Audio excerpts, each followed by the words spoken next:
Heather, welcome back to the show. Well, thank you for having me on, Dennis. It's always an honor. That's very kind. Give me a musical thought before we get into your subject. Anything of interest? Heather and I share a profound love of classical music. Well, sadly, the field is being rocked by the same Black Lives Matter activism as hitting every other aspect of Western civilization. I have a mega piece coming out imminently in the summer issue of City Journal tracking the fallacious idea that classical music is racist, both in its essence and in its current practices.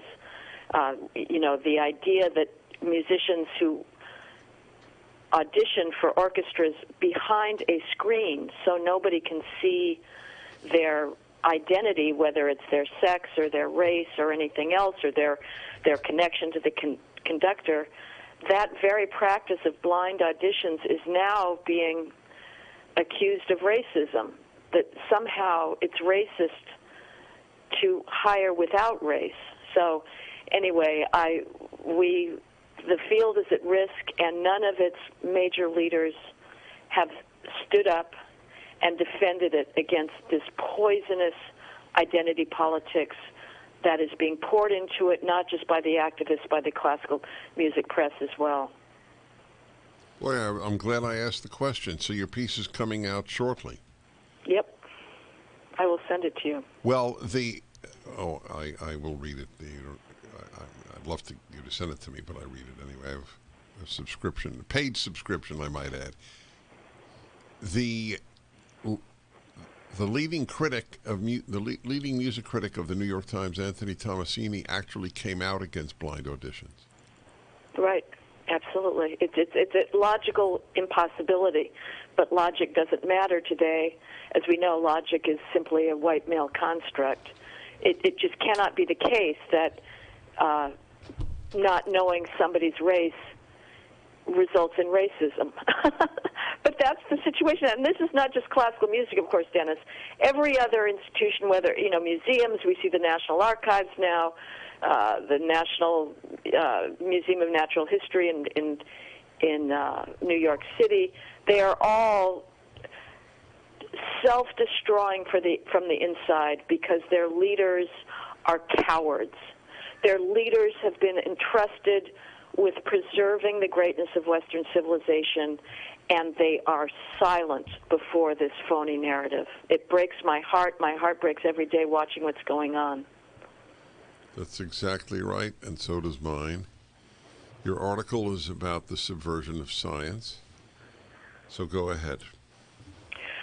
Well, the idea that race and sex are relevant to scientific research has now completely infected the federal science bureaucracies and most academic departments. And most recent iteration of this, the National Institutes of Health, which is the premier funder of basic research in biology, in medicine, has declared that its neuroscience initiative, this is a cutting-edge, incredibly sophisticated initiative that involves nanotechnology, high-tech physics, to try and image what goes on in the brain, to try and understand the electrical circuitry, that from here on out, if you want to get a grant to work on this brain initiative whose possible yield is cures for Alzheimer's, Parkinson's,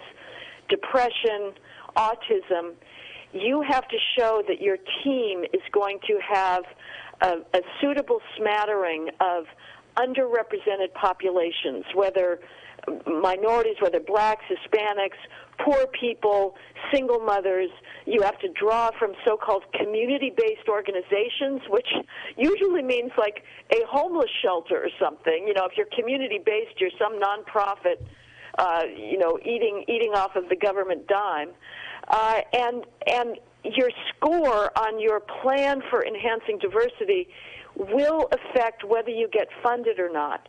Now, the big fallacy of the race hustle here and in every other environment, every other corporation or in criminal law is that it ignores what's in the pipeline.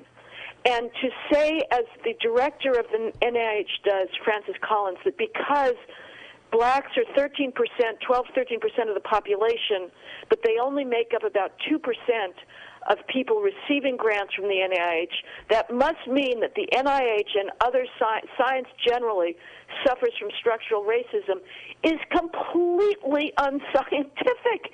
It is an utter lie. The problem is that there is a huge academic skills gap.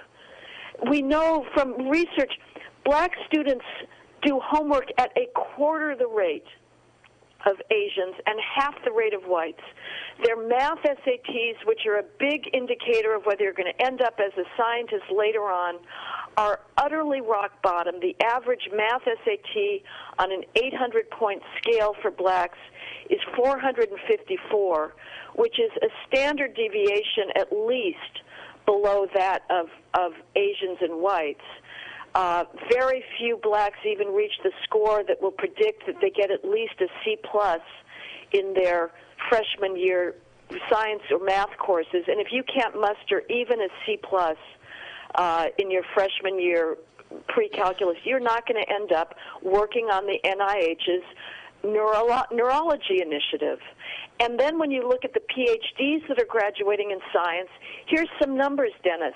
In 2019, there were 20 blacks nationwide who received a doctorate in a neuroscience field. That's less than 2% of all such degrees awarded in the neurosciences. So when this Francis Collins, this head of the NIH, who has gone around saying he's not even going to participate in science conferences unless they have a lot of females and minorities on the panels, because otherwise it's a mantle, which is completely taboo now. When he complains that NIH only awards about 2% of its grants to blacks, that's completely in line with the rate at which blacks receive PhDs in the STEM fields. It is not racism. In electrical engineering, which is a feeder into nanotechnology, which is now, as I say, at the cutting edge of understanding the brain, there were of all PhDs in the field, there were 18 black PhDs in electrical engineering last year. That's 1% of the total. It's not racism. It is simply the reality. There's nothing one can say to all of that, except to ask you what is the obvious. I think the question is obvious. I hope the answer is not, but it might be as well. What will this do to science? It will absolutely crush it under the weight of mediocrity.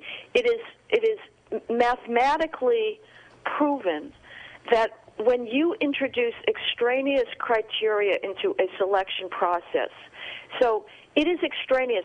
If you want to work on a cure for Alzheimer's, whether you're female, black, Hispanic, gay, whatever, is extraneous. The only thing that matters is your scientific expertise. But if you say we have to start selecting for these extraneous criteria, you will lower your pool of employees. It is inevitable. And so we are going to weight our scientific enterprise down with dead weight. Guess who is not? China.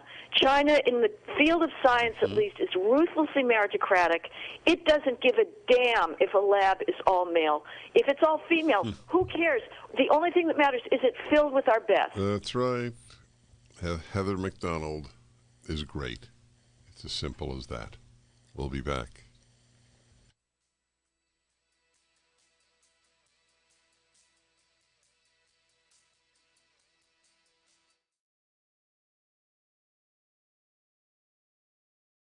Streaming on